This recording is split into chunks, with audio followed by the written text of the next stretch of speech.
Assalamualaikum warahmatullahi wabarakatuh. Perkenalkan, aku dari Kementerian ingin mempresentasikan terkait permasalahan bersangkutan. Nah, itu objek utamanya.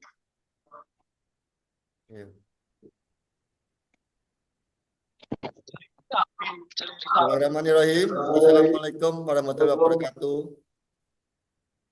Perkenalkan, kami dari kelompok 9 ingin mempresentasikan terkait permasalahan relasional. Sebelumnya, perkenalkan saya sendiri, Dafa Akbar Anugrah Firdaus dengan NIM 30. Saya Fairuz Zaki Muhammad dengan NIM 2. Saya Muhammad Sarifud dengan NIM 23. Saya Edwin Diko Saryanto dengan NIM 48.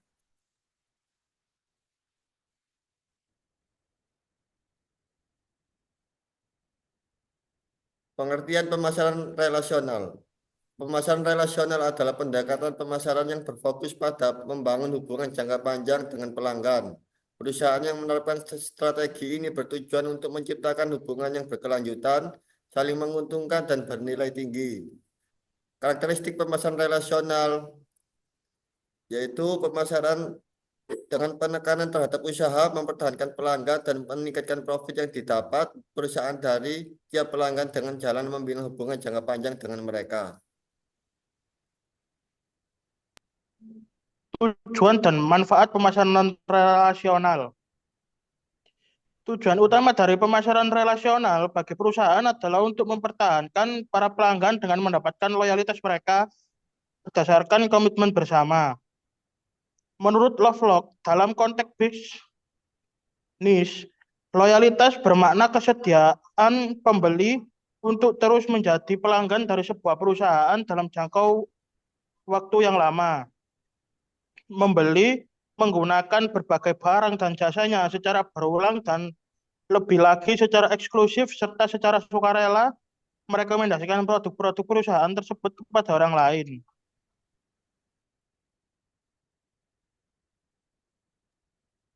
Tujuan pemasaran relasional. 1. Mempertahankan pelanggan yang menguntungkan, customer relation dan customer duration. 2. Membuat pelanggan menjadi lebih menguntungkan dengan memperbesar customer lifetime value CLV. 3. Memperoleh pelanggan baru dengan biaya lebih rendah dari jejaring yang memiliki oleh pelanggan lama.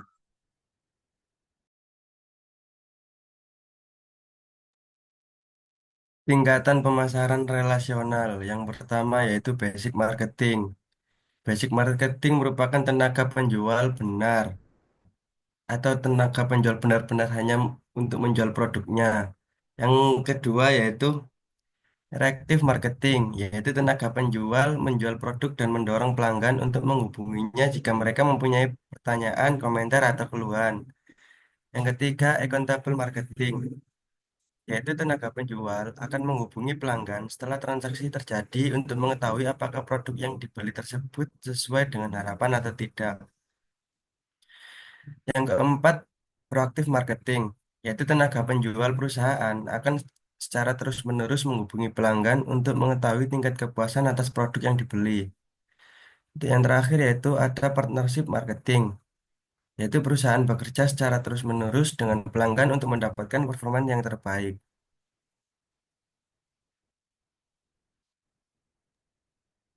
Dimensi pemasaran relasional. Menurut Manfred Born, pemasaran relasional berhubungan dengan bagaimana perusahaan mampu membangun keakraban dengan konsumennya. Untuk dapat membangun hubungan yang akrab, maka sebuah perusahaan memperhatikan 3 dimensi utama, yaitu yang pertama, kepercayaan, trust. Upaya membangun kepercayaan konsumen yang terdiri dari 3 atribut, yaitu harmoni, acceptance, participation, simplicity. Dan yang kedua, yaitu familiarity, membangun situasi di mana seorang konsumen merasa nyaman dalam relationship yang dibangun terdiri dari 2 atribut, yaitu personal understanding, personal awareness. Dan yang terakhir, personal awareness, adanya perhatian lebih atas keluhan yang langsung diterima konsumen yang lebih khusus.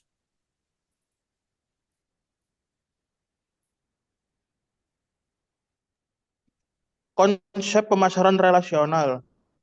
Orientasi jangka panjang fokus pada pembangunan hubungan yang bertahan lama daripada hanya mencapai penjualan satu kali. Loyalitas pelanggan. Loyalitas diprioritaskan karena pelanggan setia cenderung memberikan nilai lebih dalam jangka panjang. Personalisasi. Menyesuaikan layanan atau produk untuk memenuhi kebutuhan unik pelanggan. Komunikasi dua arah. Perusahaan dan pelanggan berinteraksi secara aktif untuk memahami kebutuhan dan menyelesaikan masalah dengan cepat. Kepercayaan dan komitmen. Membangun rasa percaya melalui transparansi dan memenuhi janji kepada pelanggan. Penggunaan teknologi. Customer Relationship Management digunakan untuk melacak interaksi pelanggan, memahami preferensi mereka, dan memberikan layanan yang relevan. Prinsip-prinsip pemasaran relasional. Menurut MC, kenapa ada 5 prinsip yang berkaitan dengan penerapan pemasaran relasional, yaitu 1. Marketing is line going to moon. Pemasaran itu seperti pergi ke bulan. 2. Marketing is about market creation, not market sharing. Pemasaran adalah tentang penciptaan pasar, bukan pembagian pasar. 3. Market is about process, no promotion tactics. Pasar adalah soal proses, bukan taktik promosi. 4. Market is kualitatif, no kualitatif. Pasar bersifat kualitatif, bukan kuantitatif. 5. Marketing is everybody job. Pemasaran adalah tugas semua orang.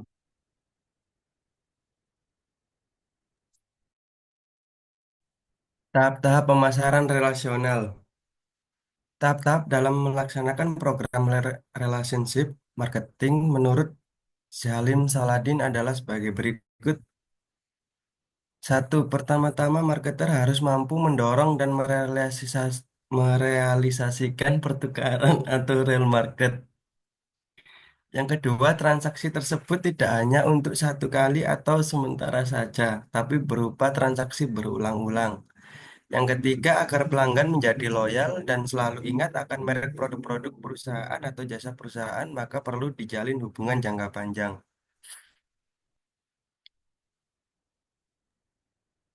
Strategi pemasaran relasional.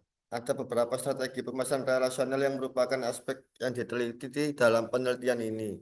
Selanjutnya diungkapkan di bawah ini. Yang pertama, publikasi. Perusahaan sangat tergantung pada materi yang dipublikasikan untuk menjangkau dan mempengaruhi pasar sasaran mereka seperti laporan tahunan, brosur, artikel, laporan berkala, dan majalah perusahaan, serta materi audio visual. Dan yang kedua yaitu event. Perusahaan dapat menarik perhatian pada produk atau kegiatan pemasaran lainnya dengan mengatur peristiwa khusus.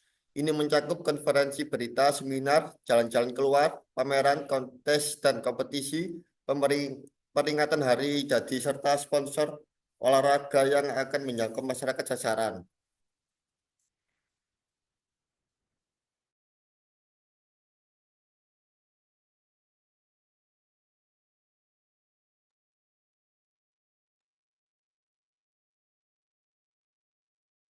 Dan yang keempat yaitu layanan masyarakat. Perusahaan dapat meningkatkan citra baik di masyarakat dengan memberikan uang atau waktu dengan niat baik. Perusahaan-perusahaan besar biasanya akan meminta para eksekutif untuk mendukung besar